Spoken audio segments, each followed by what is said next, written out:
We are following a developing story this morning as we work to learn more. This is about a shooting in South Minneapolis. So here was the scene over at South 3rd Avenue and East 27th Street. This was last night. According to Minneapolis police, officers responded to a report of shots and found evidence of gunfire.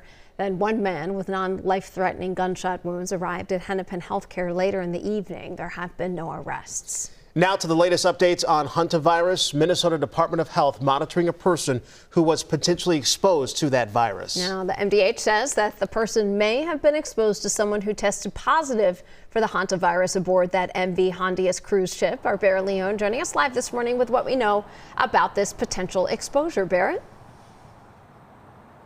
Hey, good morning, Heather, AJ. That person is being monitored by health officials, and they are not showing any symptoms right now. They're just being kept a close eye on out of precaution. But Minnesota health officials want to stress that the risk to the public right now is very low. That possible exposure is connected to the hantavirus outbreak tied to the MV Hondius cruise ship overseas. So far, the outbreak has been linked to 3 deaths, and 16 Americans from the cruise are being monitored with just 1 testing positive. Health officials say the virus is spread by rodents, and the strain connected to this specific outbreak is the only type known to spread person to person, usually in close contact, something experts say is extremely rare. We spoke to MDH about it last week. They say while it's rare, it can be a severe infection, so it's important to let your doctor know if you have symptoms combined with recent travel or rodent exposure.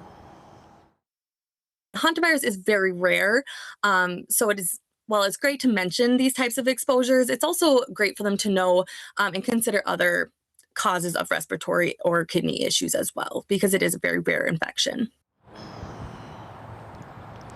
According to the CDC, Minnesota has had 2 confirmed cases of hantavirus within the last 30 years.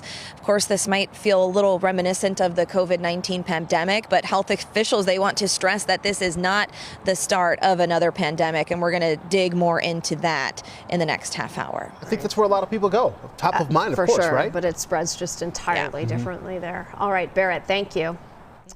And this morning, the results are in. This is for millions of dollars in school funding. Voters in 4 Minnesota districts weighed in on whether to raise taxes to fund schools yesterday. Let's start with Lakeville, the largest area. Voters said yes. Last night, we learned the school district will get the $139 million it asked for. This is to fund renovations and additions at 3 middle schools. As for South St. Paul and Princeton, their proposals were rejected by voters. We're still waiting to hear the results for the Tri-City United School District in Montgomery. We, of course, will keep you updated. Also, 2 school districts up north will be merging. Renshaw will consolidate with Carlton School District. Final vote, 430 for yes, 365 for no.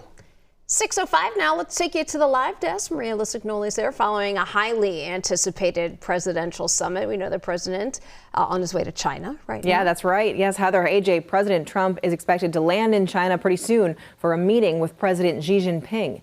Trade is at the top of the agenda, with China pushing for a reduction on tariffs and an ease on sanctions. The other big topic is the U.S. war with Iran. China is a close ally with the country. Before he left the U.S., the president downplayed the need for China's help to end the conflict. Trump also downplayed concerns over the economic impacts of the war. China is the world's biggest buyer of Iranian oil, which travels through the Strait of Hormuz. The oil is now trapped due to the conflict and a U.S. military blockade. A global recession, which would come from a prolonged closure of the Strait of Hormuz, would dramatically affect both China and the United States. I don't think about Americans' financial situation. I don't think about anybody. I think about one thing. We cannot let Iran have a nuclear weapon.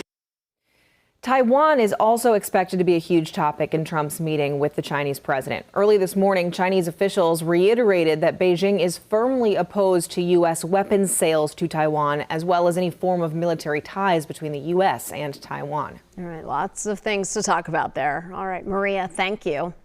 Now, all across the country, gas prices are causing Americans to spend big. According to AAA, today's national average, $4.51, once again slightly up from the day before. Now, here in Minnesota, our state average is technically down from yesterday, but the change quite small. So yesterday's average today's average $4.15. Yesterday it was up to $4.16. With gas prices prices up, many people are asking what can be done to get them back down. President Trump's idea is to suspend the federal gas tax. But what is it? That's a good question. Well, the federal gas tax is a fee. It's applied to each gallon that goes into the Federal Highway Trust Fund. That pays for highways and mass transit projects all across the country. So right now it is at 18.4 cents per gallon, and it's 24.4 cents for diesel drivers. Well, estimates say the tax will generate $41 billion a year for that fund. Now, if the tax is paused, the price of gas would drop, but according to a tax policy expert, it would force lawmakers to find funds in other ways. Your alternative to filling a budget hole in the transportation budget is a bunch of other unpopular taxes, income taxes, sales taxes, property taxes. People don't like those either. But even if the federal tax was paused, experts say the price drop would be less than 18 cents. And an analysis, I should say, from Penn Wharton budget model, it shows the actual savings would be about 13.2 cents per gallon.